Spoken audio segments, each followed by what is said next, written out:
What's up people, it's me Rudhan. Welcome to my official YouTube channel and Facebook page. তো guys চলে এসেছি আবার আপনাদের মাঝে নতুন আর একটা ভিডিও নিয়ে। আর ভিডিওর শুরুতেই ট্রাফিক সিগনালে অ্যাটাক খেলাম। আচ্ছা যাই হোক, তো যেহেতু আজকে রাতে বের হয়েছি, আমি গুলশান থেকে এলাকার দিকে মুভ করতেছি।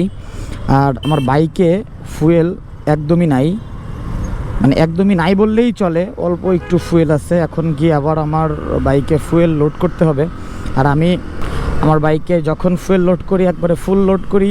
রাস্তাটা খুব ফাঁকা মনে হইতেছে, তবে যদিও এই টাইমে এই রাস্তাটা ফাঁকা থাকে না, এখন পর্যন্ত ছিল না। বাট এখন কিসের জন্য ফাঁকা হয়েছে সেটা বলি, কারণ ওইখানে অনেকক্ষণ যাবত ট্রাফিক সিগনালে দাঁড়াইছিলাম। ফোন আসতেছে আমার, সাজ্জাদ ফোন দিচ্ছে, ফোনটা ধরি। হ্যালো ছোট, বল। এই যে শান্তা টাওয়ারের সামনে পাম্পে তেল ভরবো, তেল ভরে আসতেছি। আচ্ছা, দেখছেন বলতে বলতেই জ্যাম শুরু। এই রাস্তা মোটেও ফাঁকা ছিল না বা ফাঁকা থাকে না, আর এই টাইমে তো চিন্তার বাইরে। প্রচণ্ড ভিড় পাম্পে, খুবই ভয়াবহ অবস্থা। আর পিছনে তো আরও আছেই। যাই হোক, গরম লাগতেছে প্রচুর পরিমাণে।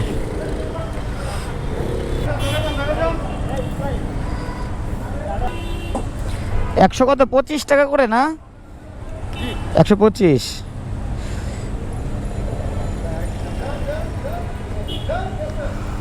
ও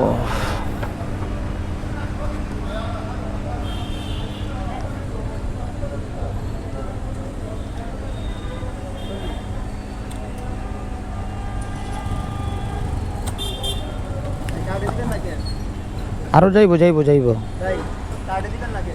ক্যাশও দিতে পারবো, কার্ডও দিতে পারবো। এটা তো ক্যাশেই দেই। কত হয়েছে? কত বরাবর 1500?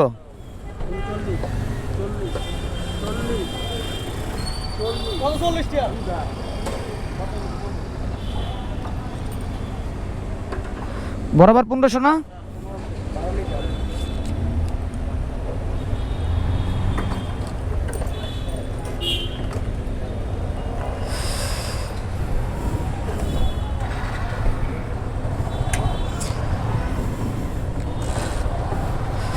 ও যাক, বেরোইলাম। ভিতরে কি পরিমাণে গরম, আর যতটুক ফুয়েল ছিল। আচ্ছা, আগে আমার 1650 টাকার মতো লাগতো অলমোস্ট আমার ফুল লোড করতে, মানে 12 লিটার তেলে। তো আজকে 12 লিটার তেল বললাম 1500 টাকা দিয়ে, মানে আমার এখানে প্রায় 150 টাকার মতো কমছে। আচ্ছা যাই হোক, ভালো, আলহামদুলিল্লাহ। তবে এটা বরাবর 100 যদি করা হইতো, মানে পেট্রোল বা অকটেন যদি বরাবর 100 টাকা করা হইতো, তাইলে খুব ভালো হইতো আমার কাছে মনে হয়। তাইলে যারা বাইকার ছিল তারা সবাই খুবই খুশি হইতো, আনন্দের একটা বিষয় থাকতো। আর একটা জিনিস, আগে যখন আমরা তেল ভরতাম 89 টাকা করে লিটার ছিল, মানে তখনের সিস্টেমটা ছিল জোস। মানে 500 টাকার তেল ভরলে প্রায় 5.5 লিটারের মতো তেল পাইছি অলমোস্ট, মানে অস্থির ছিল। ওরকমও দরকার নাই, 100 টাকা করে বরাবর 100 টাকা করে করলেও আসলে খুব ভালো হইতো। তো যাই হোক, যেটা হবে সেটাই আর কি মেনে নিতে হবে। মহাখালীর দিকে যে বাস টার্মিনাল, মহাখালীর যে বাস টার্মিনালটা, আমার মতে ওইখানে আসলে যদি কয়েকজন স্টুডেন্ট যদি ওইখানে শিফট ওয়াইজ ডিউটি করতে পারতো খুব ভালো হইতো। কারণ ওইখানে রাস্তার সাইড দিয়ে এই ডিস্ট্রিক্ট পরিবহনগুলো পার্ক করে রাখে। পার্ক করবে নাই বা কেন?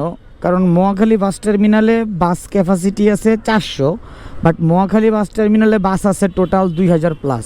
তাহলে আপনারাই বুঝেন যে বাকি 1600 বাস প্লাস, মানে 1600 বাসের জায়গা কোথায় আসলে দিবে। মানে মানুষ হিউজ পরিমাণে বাস রিজার্ভ করছে বলা যায় ব্যবসার জন্য।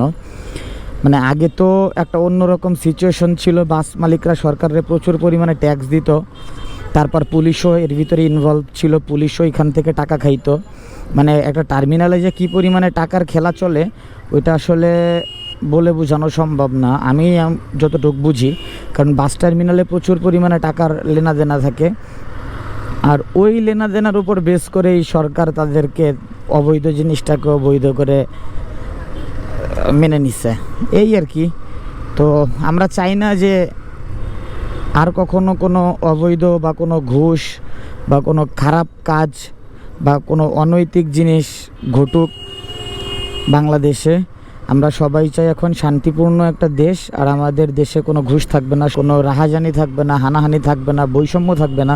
মানে এগুলা তো আমাদের চাওয়া, জানি না বাকিটা আল্লাহ ভালোই জানে। আসলে কখন কোন সময় কোন সিচুয়েশন ক্রিয়েট হয় সেটা আসলে বলা যায় না। তো যাই, এলাকার মধ্যে ঢুকতেছি, রাস্তায় আবার পানি।